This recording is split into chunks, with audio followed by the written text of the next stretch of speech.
Je suis ici ce soir pour vous dire que le syndicat de professionnels du gouvernement du Québec vous appuie totalement dans votre cause. On vous appuie totalement contre cette mesure injuste et injustifiable.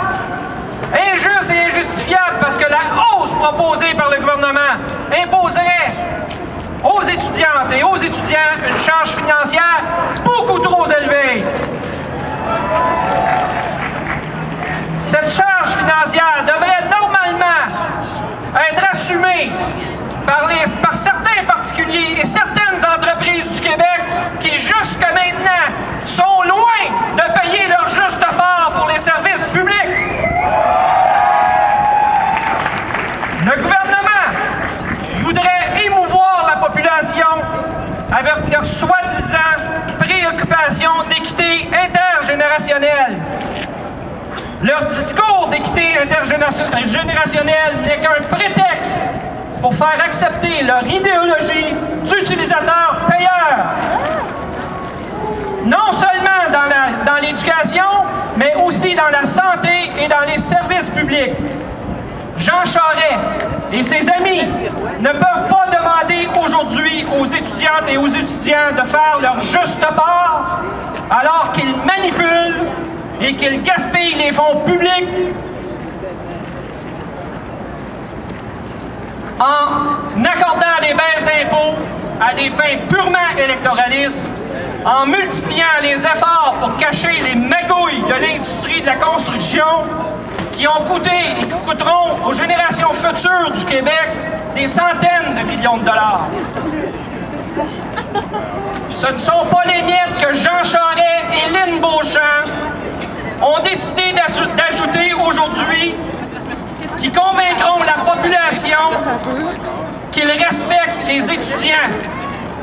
Avec ces miettes, Jean Charest se promène aujourd'hui dans tous les médias pour dire « Je m'attends à ce que les étudiants rentrent dans les classes demain. » Ben aujourd'hui, on va lui répondre.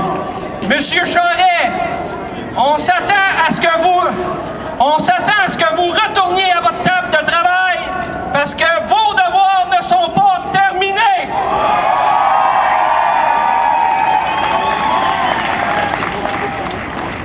Monsieur Charest, c'est pas en saupoudrant un petit peu de sucre à glacier sur votre tas de merde que ça va en faire un dessert.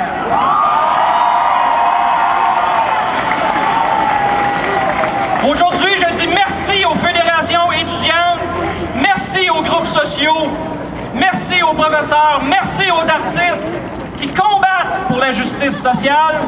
Aujourd'hui, M. Charest, dans le monde de l'éducation, la justice sociale, c'est non à la hausse des droits de scolarité. Merci.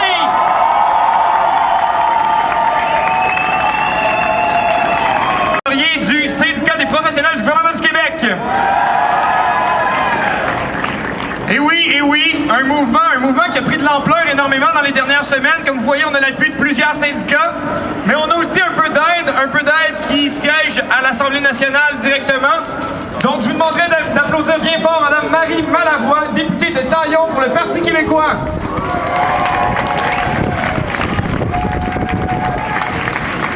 Bonjour! On est ici avec vous en geste de solidarité. Mon collègue Mathieu Traversy, député de Terrebonne, moi je suis Marie Malavoie, députée de Taillon, et tous les députés du Parti québécois sont derrière vous. Nous sommes ici parce que nous considérons que cette hausse n'a aucun sens. Nous considérons que le gouvernement n'a pas le droit de biffer d'un coup de crayon les décisions prises au Québec depuis 40 ans. Ça fait 40 ans qu'on défend l'accessibilité aux études supérieures au Québec. C'est pas vrai que le gouvernement libéral va venir détruire ça tout d'un coup. On est ici aussi parce qu'il faut rappeler que ça fait 5 ans qu'il y a une hausse de frais de scolarité au Québec. Depuis 5 ans, vous payez déjà 100 $ de plus par année. Et cela suffit. Nous sommes sommes ici aussi parce que s'il est vrai qu'il faut voir et revoir le financement des universités, c'est pas vrai que la solution, elle est dans vos poches. La solution, elle doit être aussi dans celle du privé, elle doit être aussi dans celle de l'État. C'est pas vrai que les étudiants vont faire à eux tout seuls les frais du besoin de financement des universités. C'est honteux d'aller chercher ça uniquement dans vos poches et on est en désaccord avec ça.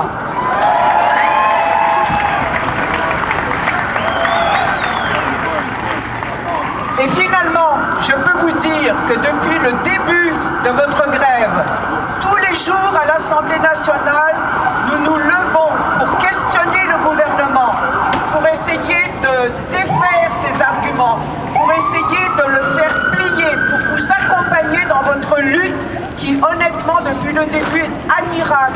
Et nous allons continuer de nous lever tous les jours au Parlement du Québec, qui est votre Parlement, qui est le lieu où c'est votre parole qu'on doit faire entendre. Et nous allons essayer avec vous de faire finalement entendre raison au gouvernement pour qu'il mette fin à cette hausse des frais de scolarité une bonne fois pour toutes.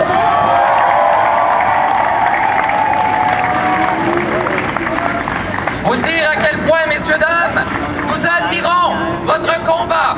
Vous êtes de ceux et celles qui veulent laisser votre trace, qui veulent influencer les choses, qui veulent faire bouger la société québécoise. Certains d'entre vous sont en grève depuis 2, 3, 4, 5, 6 et même 7 semaines. C'est tout à votre honneur, il faut réussir à faire bouger les choses. Vous le savez, ça prend du courage. Il me fait donc plaisir de vous présenter ce soir une dame qui tenait à venir vous adresser la parole. Une dame de courage, qui est capable de se tenir debout quand ça va bien, mais aussi quand ça va moins bien. Et c'est ce que nous avons besoin au Québec. Mesdames et messieurs, celle qui abolira la hausse des frais de scolarité, Madame Marois. Merci Marie, merci Mathieu. Bonjour. Je suis venue vous donner notre appui, l'appui à votre cause. Monsieur Charest, sa ministre de l'Éducation, son gouvernement ont choisi la voie de la confrontation avec la jeunesse québécoise. Nous lui demandons de choisir la voie du dialogue, de la discussion, de la négociation. Et il y a une chose que je peux vous dire. Si nous sommes élus comme gouvernement, je m'engage, et regardez-moi bien tous, je m'engage à ce que nous éliminions la hausse de 75% des droits de scolarité.